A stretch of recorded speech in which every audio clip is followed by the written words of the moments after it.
Speed, but we have shut ourselves in. Machinery that gives abundance has left us in want. We think too much and feel too little. More than machinery, we need humanity. We know the air is unfit to breathe and our food is unfit to eat. As if that's the way it's supposed to be. We know things are bad, worse than bad. They're crazy. Silence!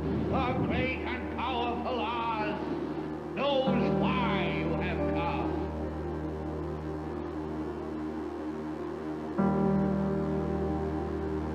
You've got to say, I'm a human being. God damn it. My life has value. You have meddled with the primal forces of nature. Don't give yourselves to brutes. Men who despise you, enslave you, who regiment your lives, tell you what to do, what to think, or what to feel, who drill you, diet you, treat you like cattle, use you as cannon fodder. Don't give yourselves to these unnatural men with machine minds and machine hearts.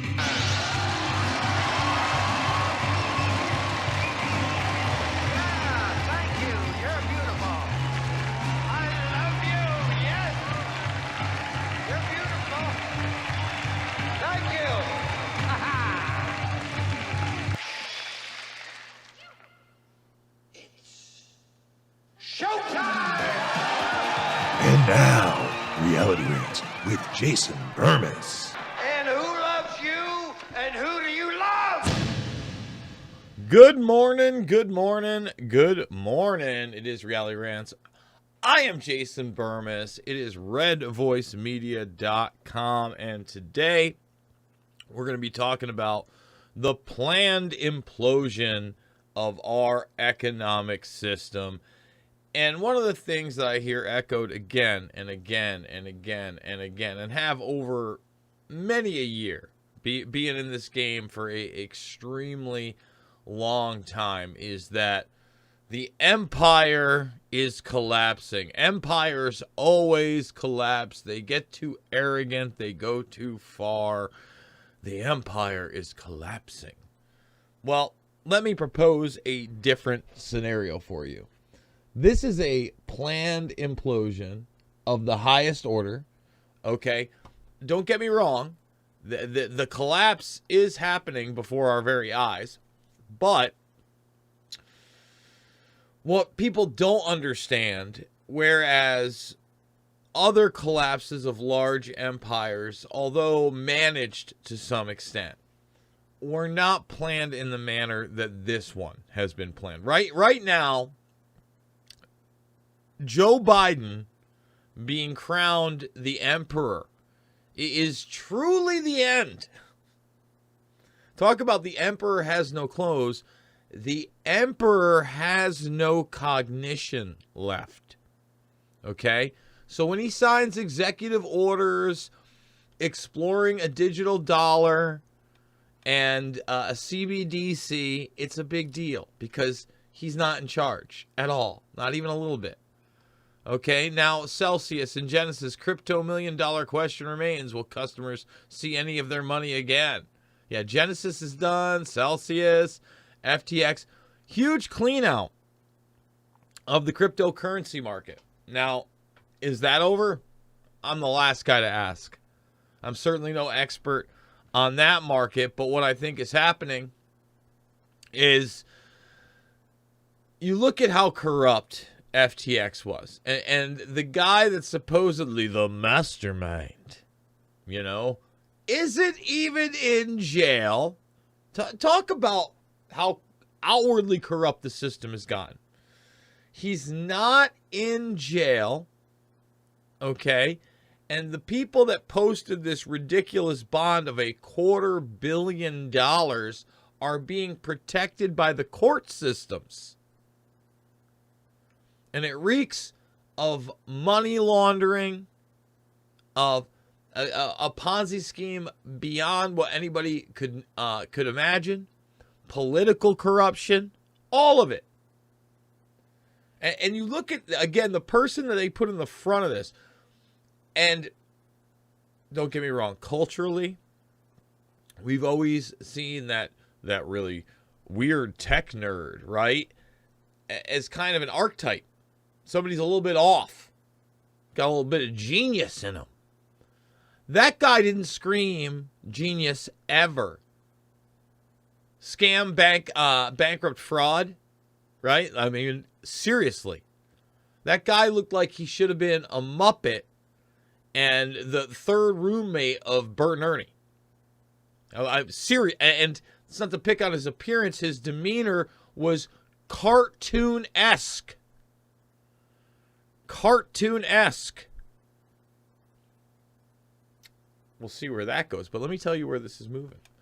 This is a planned implosion of the largest type, because as the dollar crumbles, as it's being used less and less as a reserve currency for anything, as it's not backed by anything, as it's being printed at an alarming rate after the COVID-19 84 nightmare, where they went to town on printing money and just handing it out. Boom, boom, boom, boom. Gee, I wonder why inflation came.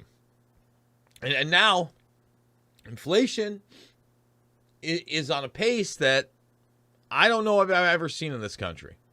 Not in my gray-haired life. Is that going to stop? No.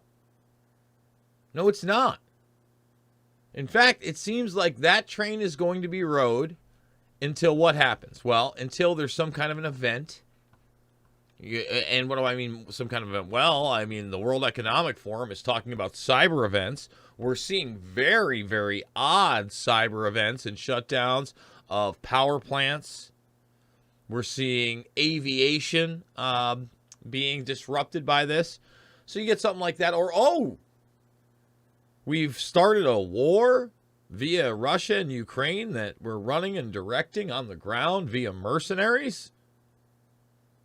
And our intel officers utilizing Starlink technology in our classified program as well. Oh, we're doing that as well. A multitude of things could happen. And that would be it. Cryptolendo Genesis files for bankruptcy. Here are the companies that have collapsed so far. Oh, it's not over. It is not over.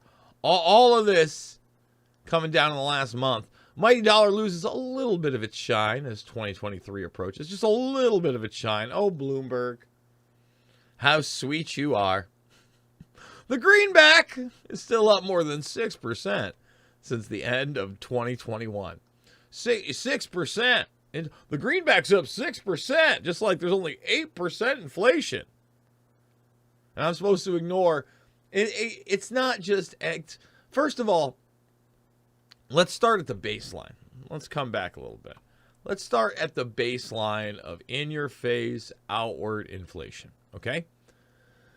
When the dollar store, literally overnight, goes from $1 to $1.25 for everything, that's 25%. That's not 8%.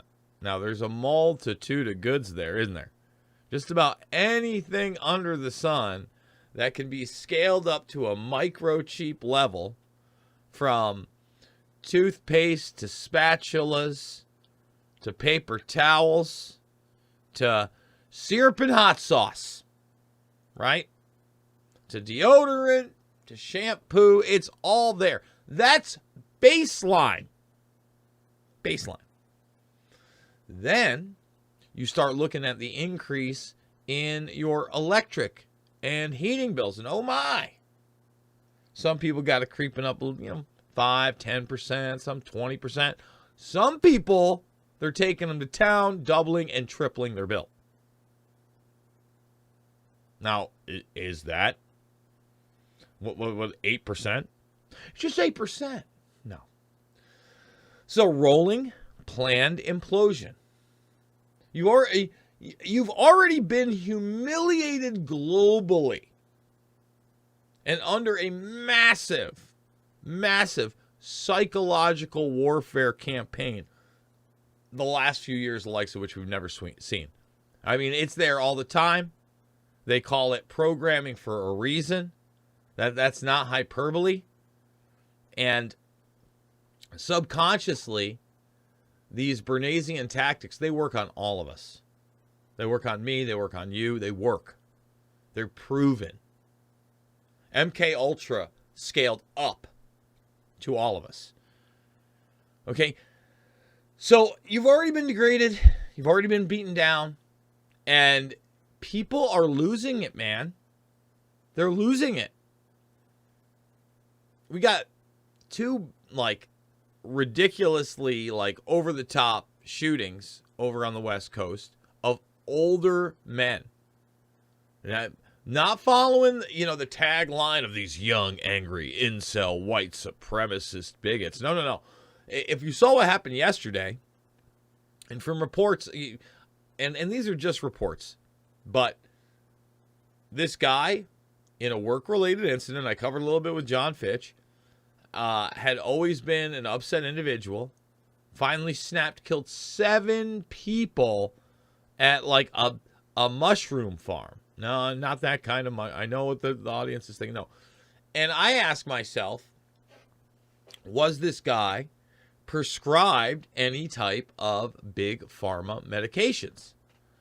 Because even he turned himself in after killing these people at 2 different locations. So, yeah, there had to be plotting. It wasn't just he snapped. But then after that, he had to know it was over, especially when he didn't try to get away with it. Are we going to ask about those medications? Would it be, wow, this guy was on this drug and this drug and this drug for that long, and maybe that caused the snap from reality? I mean, there's always going to be crazy. Bad things are always going to happen. But the narratives that the media are constantly, I kept seeing it, and they're talking about the gun crime in this country. In California, you have some of the strictest gun laws.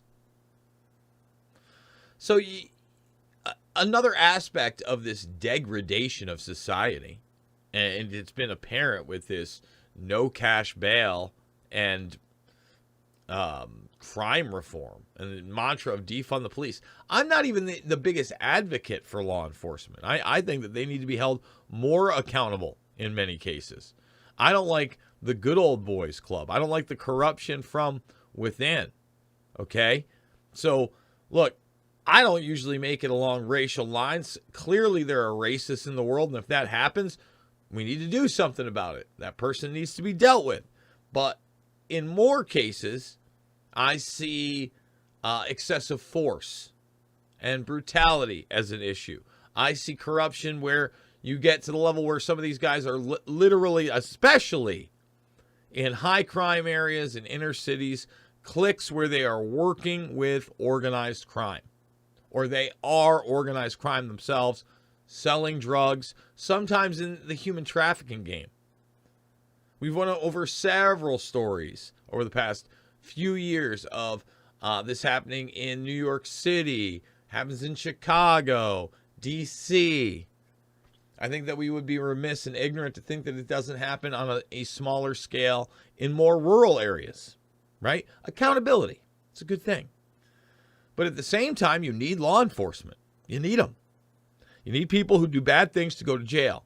I'm not talking about nonviolent drug offenders. I'm talking about people who steal things, beat people up, shoot people, do bad things.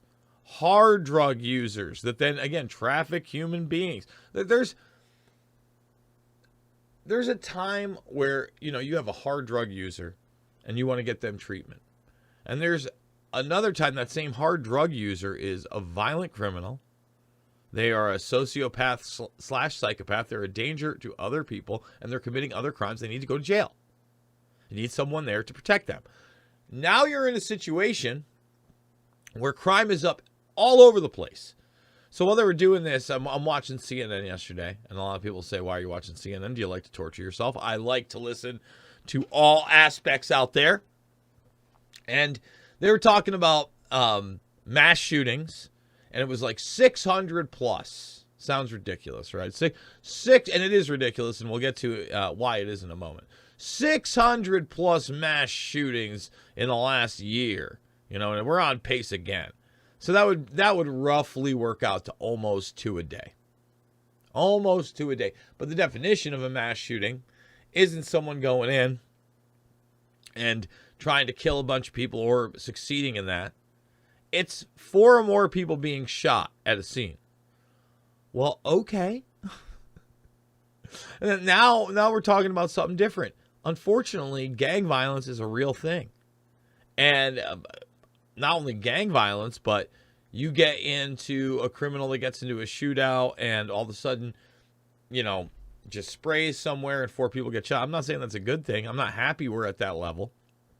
But I don't constitute that a mass shooting. Look, one mass shooting event where people lose their loved ones, in mass, where 5, 10, 15, 20, 30 people are killed. Tragedy. I don't like any of it. But let's not play pretend and lump all these things in together, especially when you have such a corrupt system. And really, again, that plays into this planned implosion of society, not only economically. Again, you've been degraded so much. And now your law enforcement isn't there. Your politicians, I mean, they're the worst they've ever been. Your great leader, okay, and his cackle embarrass machine behind him are the biggest joke you've ever seen. You remember, most people won't remember because it was even really before my time, but I watched a lot of Nick at Night as a kid, a lot of Nickelodeon, a lot of old Saturday Night Lives, okay? And they used to pick on Gerald Ford because he was an older guy. Chevy Chase would fall down, et cetera, et cetera, et cetera. Gerald Ford, into his twilight,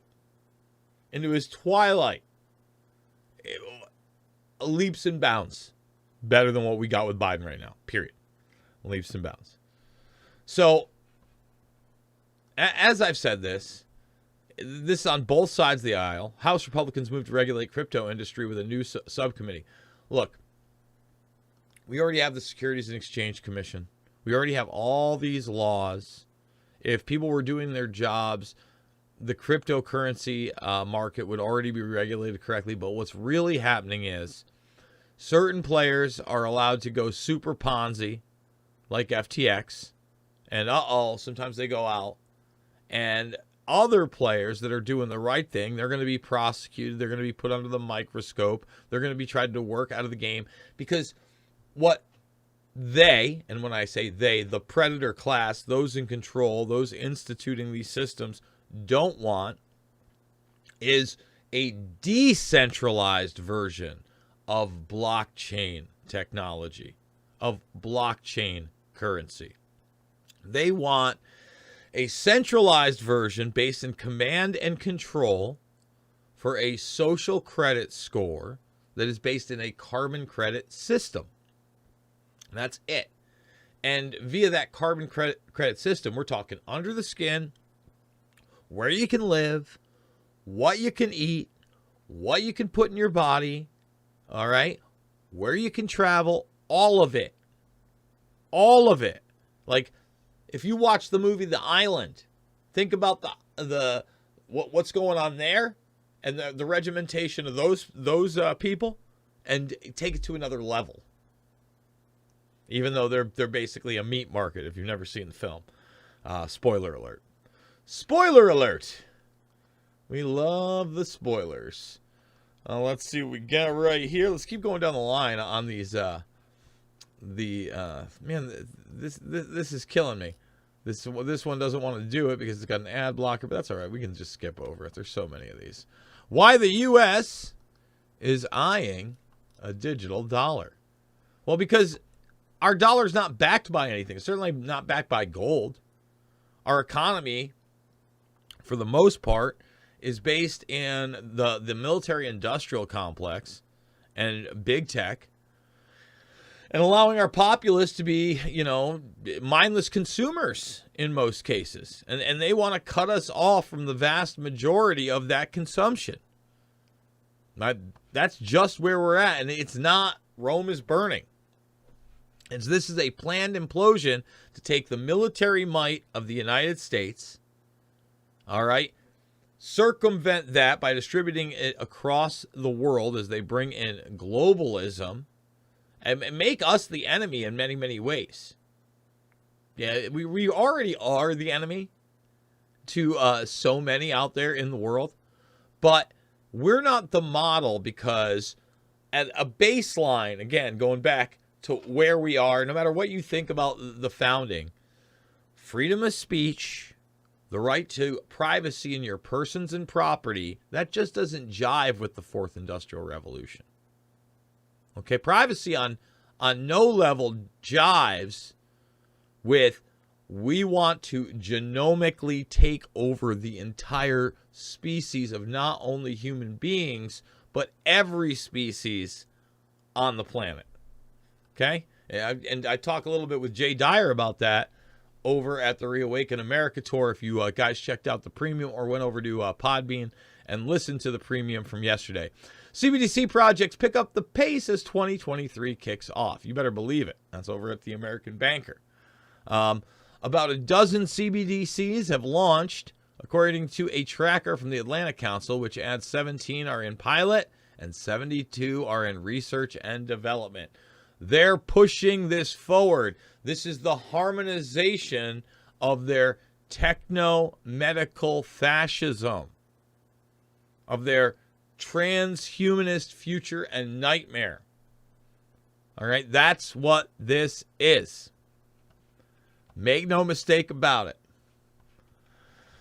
Bank of America believes central bank digital currencies are the future of money.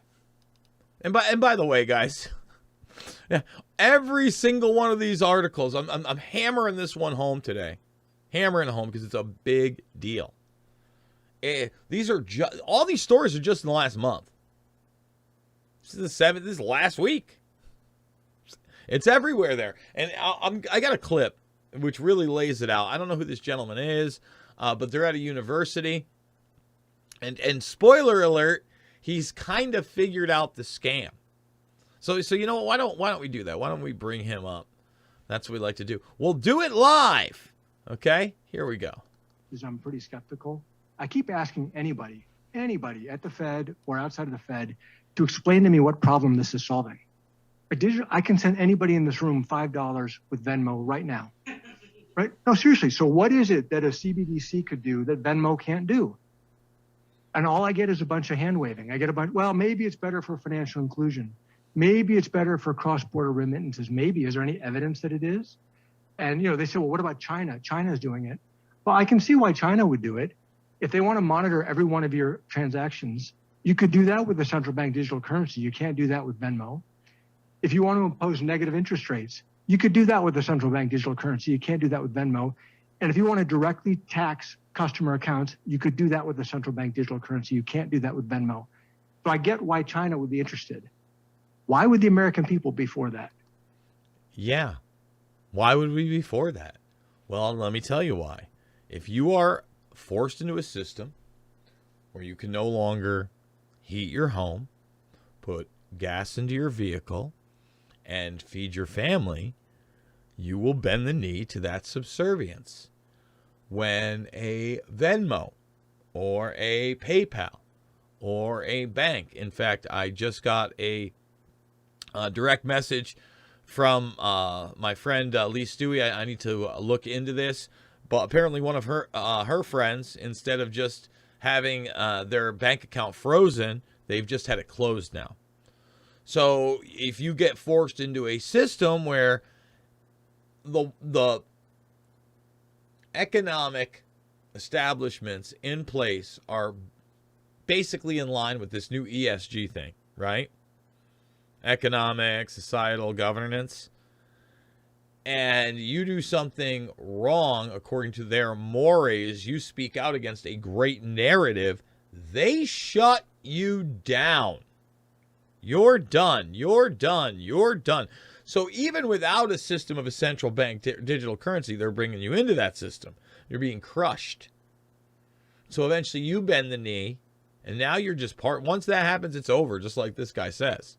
It's like, why would I want that? And by the way, where we disagree is that in a situation like Venmo, PayPal, they already have full access.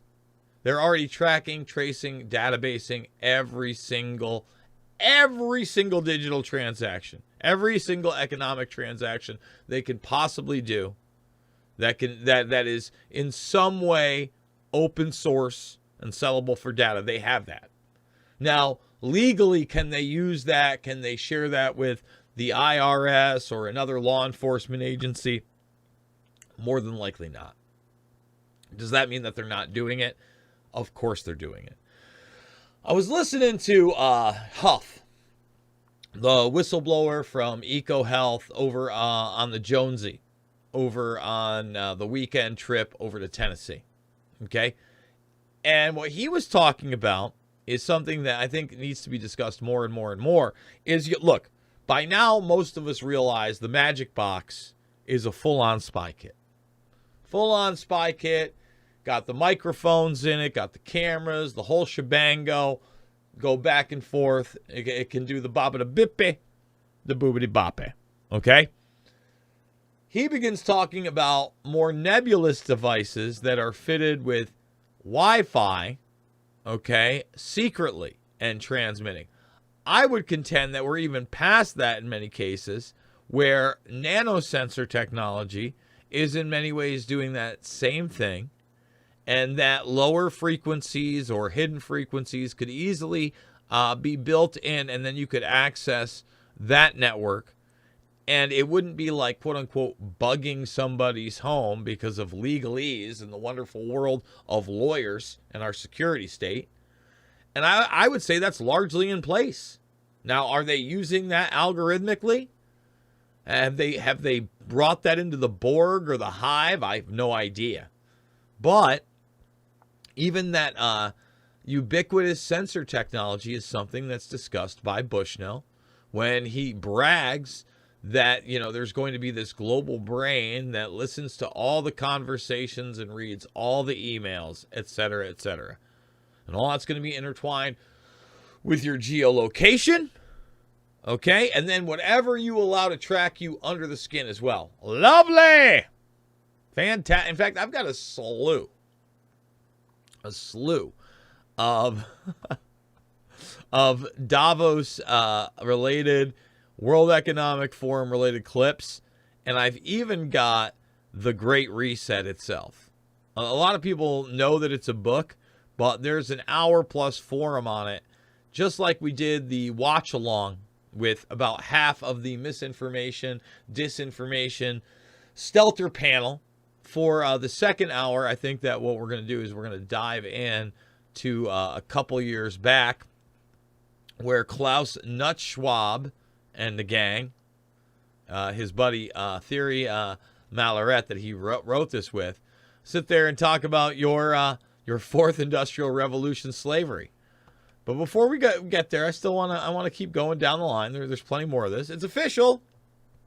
The United States is developing a bank-to-bank digital currency. A bank-to-bank digital currency. And remember, for the most part, this isn't new. But one of the reasons that they want this is because you can program it in so many ways. So the first thing that we're going to do is we're going to play a clip of a gentleman talking about the central bank digital currency and basically incorporating a social credit score type thing in it. Then you're going to see a WEF promotion of how they're already utilizing blockchain technology in the World Food Program. We've played it many times. We'll play it many more. And you already have blockchain people. And via this system, what? They have your biometrics. They have your medical certificates. They have your exams. Yeah, I mean, you are down the line. You're almost Netanyahu styled, if you know what that means. Remember when Netanyahu's like, yes, we have 98% of the population. We got their medical records for the last 20 years. Just gave them to us. We're going to put a DNA genetic database right on top of that. Right on top of that. Most people will volunteer, I suspect pretty easily. If not, we'll pay them. If not, we'll just pay them. But here we are. Here's from the horse's mouth how these central bank digital currencies will work. And I think we didn't talk about yet, there are two ways on central bank digital currencies. One is the wholesale piece. So basically, our interactions as a commercial bank with the central bank. And here, I would say it makes a lot of sense. This is new technology coming in. We can talk about it, advantage, disadvantage, but at the end, it's an efficiency game, and maybe it's a security game. Makes a lot of sense. A completely different ball game it is when you start to talk about the retail, central bank digital currency. Not because it's digital. I can pay this digital with my mobile. It has nothing to do with central bank digital currency. But I think the fundamental change is the underlying business model is as a retail customer, as a citizen, will have an account with the central bank. I don't have just an account with a commercial bank. I have it with the central bank. I have it with the central bank. He basically admits there what the other guy was saying. I can already send money via my electronic device to anybody. What is this really about? You have an account with the central bank. And this is harmonization. We are harmonizing in a new global order. Which has a lot of advantages for me. Oh, yeah. It's safe, it feels good. But, yeah. The advantages are it's safe and it feels... It's like my mommy. When I was baby and I was on the suckle breast. And it's safe, it feels good to be with central bank. These people are just so over the top. There are some challenges with this because the central bank is ultimately, it's a public office. Commercial banks are under a commercial regime. Central banks are not under a commercial regime. What about interest rates on an account like that? When things are going well, how does this look like? Oh, on a bank run, how does this look like? Is this accelerating the bank run because I have a safe account with somebody? So these are then the fundamental questions. That's why I think it's excellent to see that 90%, 87%, I think, central banks are looking into that and try, and we need to figure out how that all can work. So, again, he's telling you the vast majority of central banks are riding this train. They are down like a clown Charlie Brown, and if they're not, those dominoes will eventually fall when you have those kind of numbers. Let's be real. But having said what is ongoing, I think we are now, for 10 years, 15 years in that new, call it technology, blockchain. We see now the market is collapsing. Okay, let's see in 5 or 10 years, something will survive. Something will survive, and I think we should all make sure we understand what that will be. Oh, I bet you they want to understand what that will be because they want to use blockchain technology for this right here. I want to turn I hate the background music, but you've got to have a little bit of it. So it's a refugee camp that runs on the blockchain. I mean, let's just stop it right here. Little children walking around in tents, and they're bragging about this. This is a World Economic Forum piece. And, oh, look, they can shop at supermarkets without physical money. Again, could have done this with that, but no. We want to centralize it on the blockchain, and we want to take all of your biometric information as well. Okay, and we want to utilize food. Look at that. And that reminds me, you know what? Let's do it live. We'll do it live, folks. Okay, let's just type in Iraq biometric information. All right, let's. This was in my film, Invisible Empire: A New World Order Defined. 2007. Look at that. Iraq's biometric database could become hit list. Army. The U.S. is building on Saddam's database to assemble biometric files and a national ID card for hundreds of thousands of Iraqis. American military officers say it's a crucial step forward to getting a handle on who the bad guys are in Iraq, but groups like the Electronic Privacy Information Center, EPIC, spooked in a secretary. So take a look. I hate that that's happening right now, but think about that. They got to know who the enemy is. Let's get their biometric data. It looks an awful lot like the good people they're helping over at the refugee. They just, again, you don't need this anymore. You don't need this to pay because they have your iris scan. So you just walk over. We'll give you digital tokenized credits. It's good stuff. So the iris scanner just connects right to your World Food Program account. Blockchain, blockchain, blockchain. Awesome. I mean, look how happy he is. Everybody's so happy to be in the line that's going to help them find work. They don't need a wallet. They don't need this. They got their World Food Program account hooked into their iris. Fantastic. Okay? And it says it's storing a person's digital identity. Let's see if we bring that over here. Yeah, look at that. We got their digital identity. That's fantastic. Just top notch. You don't need pesky passports or exam or financial histories. No, no, no, no. And you know, as there's more need for refugees because things are being destroyed in conflicts, and God forbid, we had a cyber attack that's now being predicted. Imagine that, a cyber attack. Huh. Well, then things could get out of control. Good thing that we got your iris scanned. And we can give you blockchain food programs.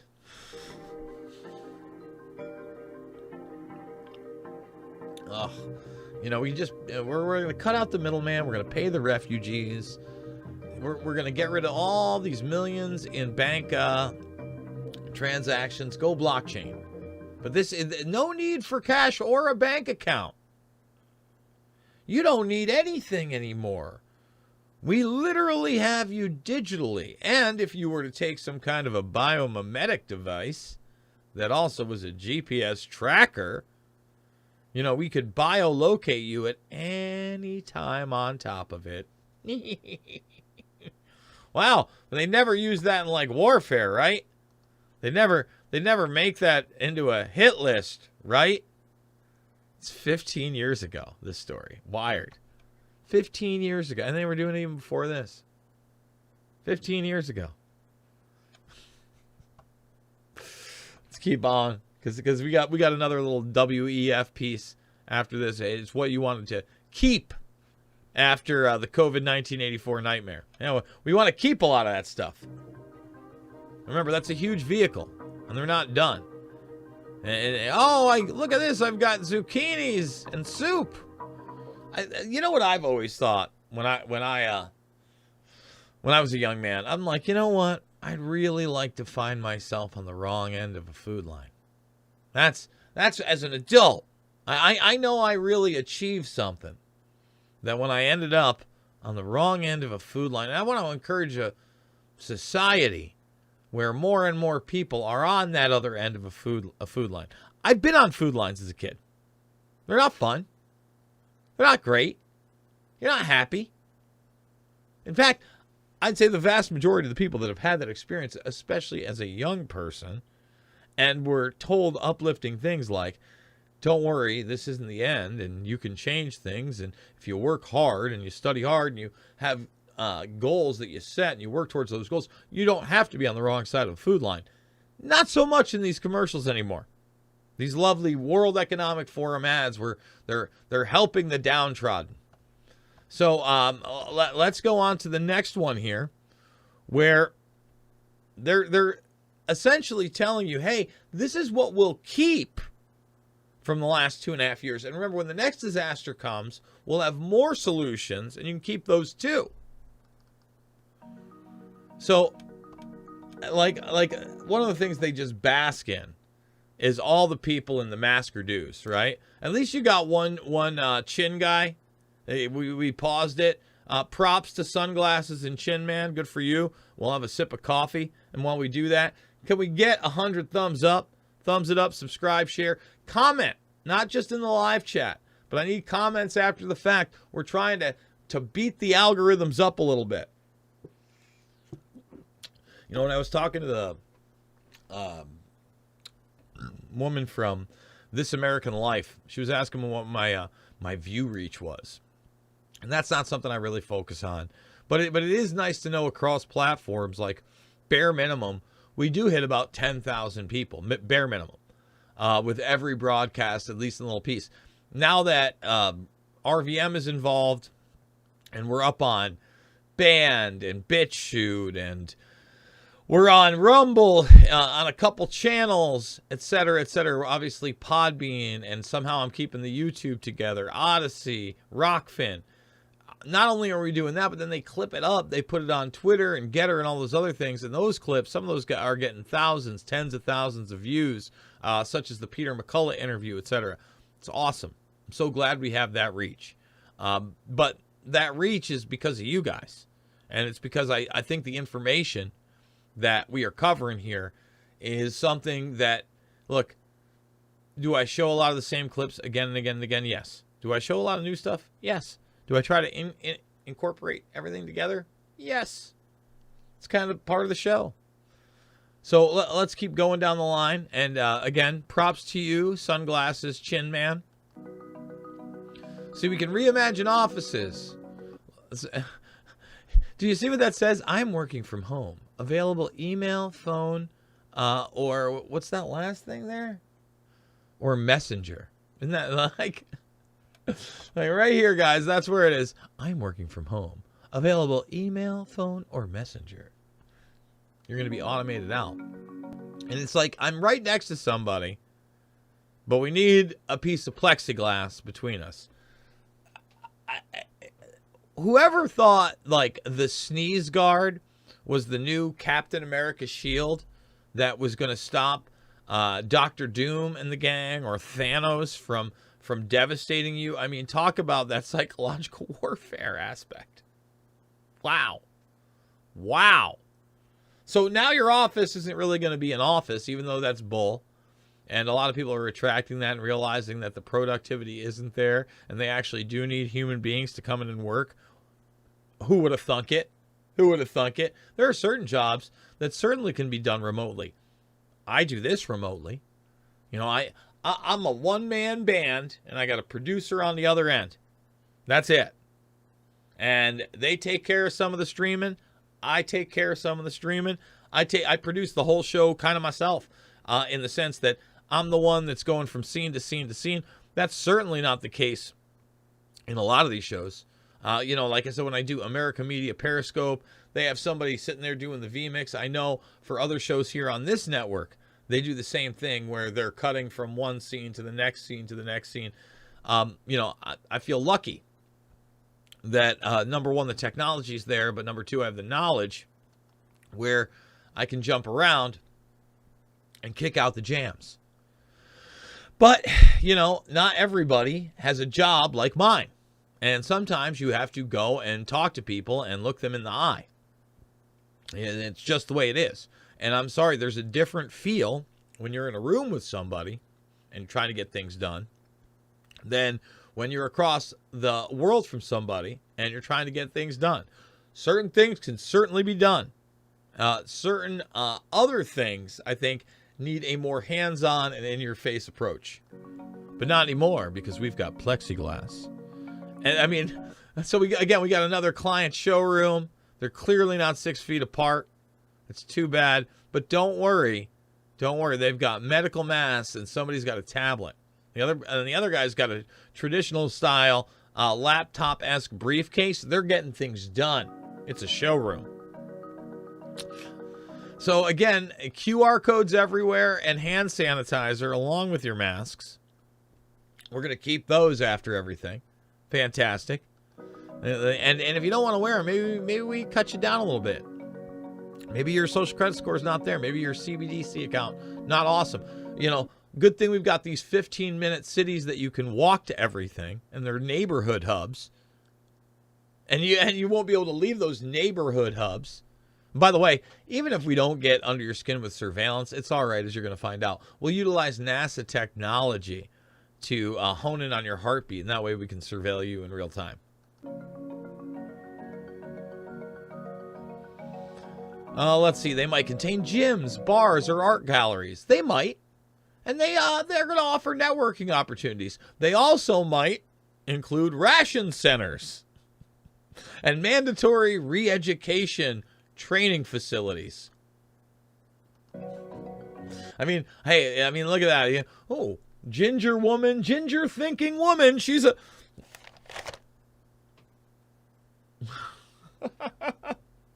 And then hip, young, millennial, afro dude. That's what we got. Awesome. So here's your 15-minute walk, the 15-minute cities, and the cloud markets, and everybody's still wearing a mask, and you can't sit down and eat anymore. But don't worry, there's vegetables on a skillet that we'll put in a styrofoam box. I remember when styrofoam was like the big thing being demonized. You almost never hear about that anymore. People still use it. Remember Big Macs back in the day? When a Big Mac used to be in styrofoam, that was a big day when they went to the cardboard, guys. Huge day. Huge day in America and around the world. So now ghost kitchens, so you can be served by a man in a mask who barely makes contact with you from these cloud markets in your 15-minute walk city. Hey, thank you. I'll wear a mask to my door. Oh, well, thank you. So here it is. NASA has developed technology where you're identified by your heartbeat because we're going to make you wear a mask, and facial recognition might not work.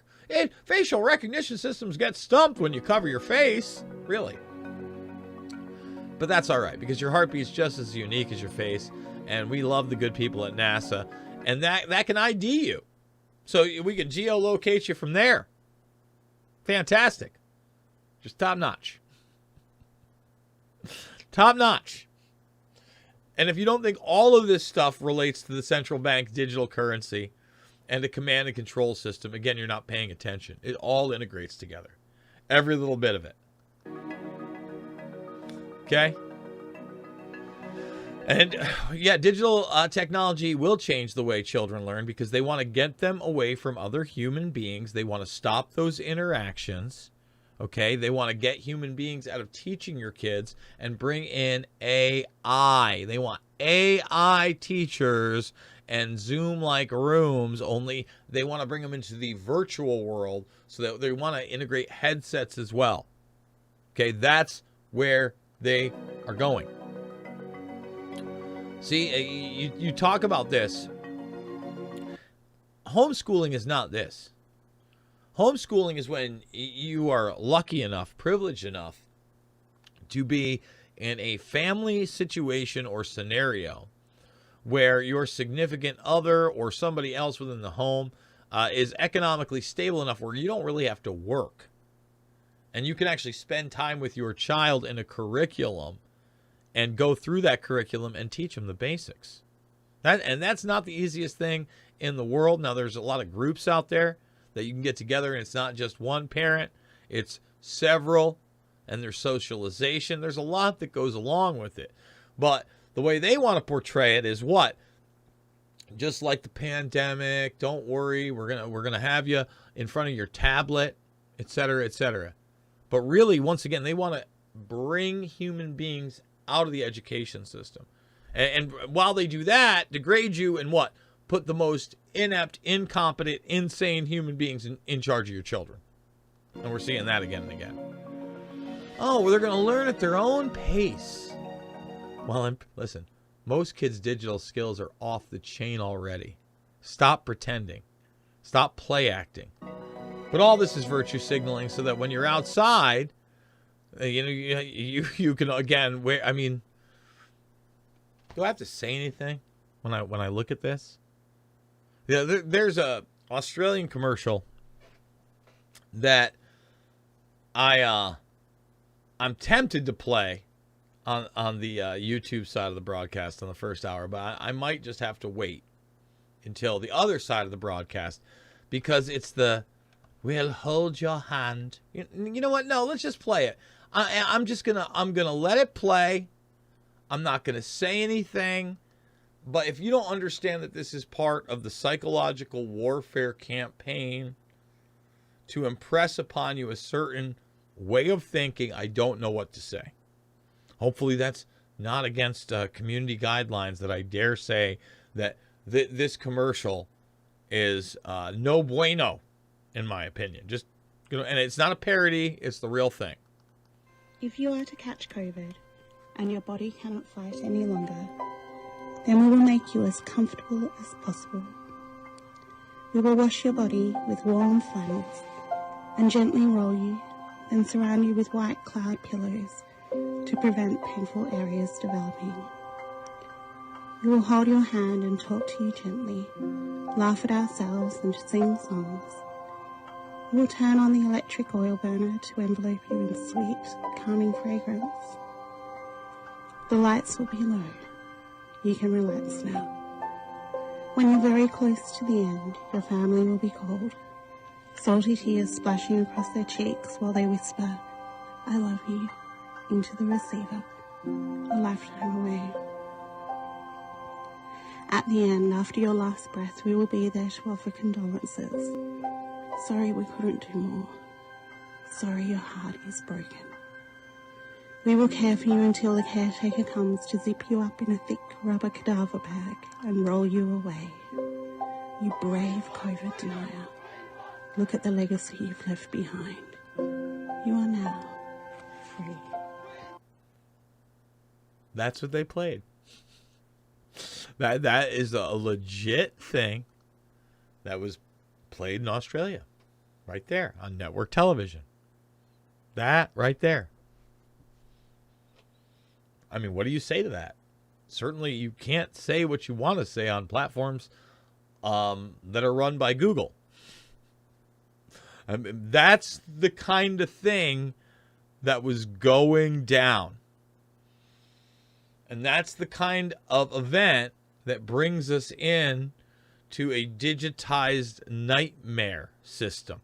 Okay, that's the kind of propaganda that leads to something like this. Okay, so I've got more CBDC clips I want to play before we go over to the other side. I've got more CBDC clips and AI clips on the other side, and I've even got the lecture that goes along with this book. Next clip up, CBDCs, baby. The third way we think CBDC can improve financial inclusion is through what we call programmability.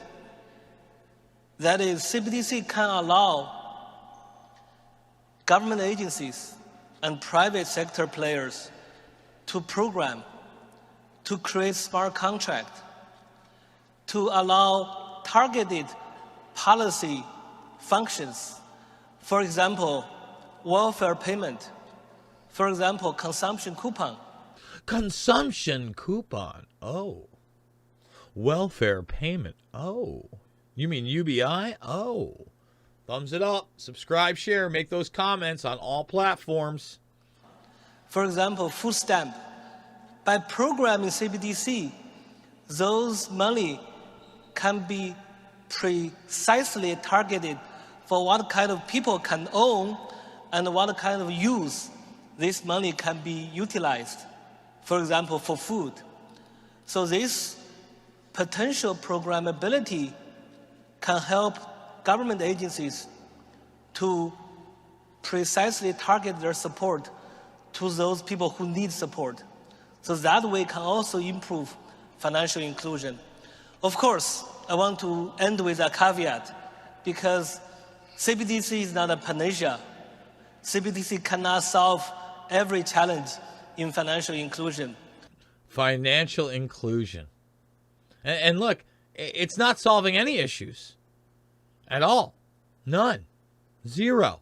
Except for what? Putting you on the dole and putting you on a system of mass regimentation and really devaluing any kind of wealth that you have been able to accumulate. You see, they don't mind because their wealth is in the resources, is invested in the companies that are going to survive the planned implosion and collapse, in the infrastructure that will remain. Many other people's wealth is in a bank that might collapse, in a dollar system that's no longer there afterwards. Okay? In businesses, and small businesses especially, that will eventually fail because nobody can pay for them because they won't be allowed to. What do I mean by that? Well, he talked about programmability. Don't worry. You can spend your programmed digital dollar at these ESG-approved businesses like the Walmart, but certainly not the mom and pop shops. You get it? They'll pick the winners and losers in a time of economic devastation, in a time of unparalleled disruption. Let me just let this guy finish up here and tell you how it's not a panacea, because eventually they'll need more regulation. And what he's really telling you is there'll have to be an out for other people like himself at the top. That's what's really important. Like they have to have rules for you, but not necessarily for those that are establishing the rules. There are some aspects of financial inclusion is not related to technology. For example, financial literacy, digital literacy. So CBDC has to work with other policies together to try to improve financial inclusion. I stop here. Inclusion, sustainability, all these buzzwords. It's word salad for your devastation. Okay? For your standard of living plummeting. They'll tell you it's the end of the haves and the have-nots, but the have-everythings are only going to get more and more and more. Digital literacy and other rules and regulations as what? They predict a coming catastrophic cyber event that, in my opinion, could be the catalyst for a CBDC-type program to gain traction like wildfire and push through at a rapid pace. We're here today to share the findings of the World Economic Forum's Global Security Outlook Report 2023. This is a result of research in collaboration with the forum's communities and our partner Accenture, in which we've interviewed and sought input from over 300 executives globally. The most striking finding that we found is that 93% of cyber leaders and 86% of cyber business leaders believe that the geopolitical instability makes a catastrophic cyber event likely in the next 2 years.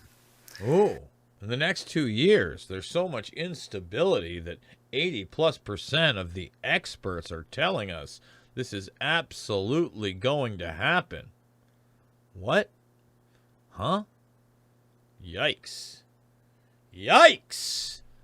I would pay attention. Folks, we're about to go over to the second hour, okay? And then I've got a bunch of other clips, CBDCs, different types of something passports, digital passports, of course, the Internet of Bodies, and yes, even COVID-19, the Great Reset forum that you do see sometimes a small little clip of Klaus Nutzschwab talking about the you-know-whats. The you-know-whats, indeed. All right? But, I want to reiterate, this is very much an Internet of Bodies thing. This is a track trace database thing. This is a takeover of the human species. And that's even admitted in more of these WEF clips. We're here today to... Like when they're talking about gene editing technology that will allow us to redesign whole organisms. Isn't that nice of these people? They're going to just redesign whole organisms. Top of the line, it's going to enhance every aspect of our existence, from human health. Again, they're promising you the world. To materials, fashion, and a zero-waste economy. Again, the sustainability line. We're talking about improving biology and redesigning organisms for beneficial purposes. It's going to allow us to not just edit genomes, but also, and importantly, write a new code for life. We'll have right-level permissions. We already started to see some of that this year. COVID-19 vaccines, they make use of engineered code in the form of messenger RNA. What's on the horizon are diminished reality glasses that look very much like what I'm wearing, that would allow you to remove things from your point of view, from your view, whether that's garbage or other people. Isn't that great? You just get rid of with the VR glasses, they'll get rid of the garbage, or the other people. All right, folks. I want everybody out there to come over to the premium portion of the broadcast, redvoicemedia.com/Jason, redvoicemedia.com/uncensored. I want to remind everybody every day, the premium from 2 weeks ago goes completely free. Go to Red Voice Media. You're going to find it there. Scroll down. A lot of great interviews, a lot of great archived material. I'm going to be putting up those interviews. I promise you today. I got a dentist appointment after that. But we're going to get the McCullough interview, etc., over at Rockfin and Rumble. Remember, you can listen for free right after this. You don't have to be a premium subscriber, although it's only $10 a month, and it totally and completely helps support myself and this broadcast, as well as the links below. You can go listen over at Podbean. Come on over to the Bean. We got plenty more clips, but you want to be a premium member, come on down. Really support the broadcast. We're going to leave one at a time. Rockfin, I love you, and I will see you later for sure. I hope you enjoyed last night's Mixed Martial Mindset. YouTube, I have my issues, sir, and miss, and madam, and Google, and the military-industrial complex. You are a Trojan horse civilian system of the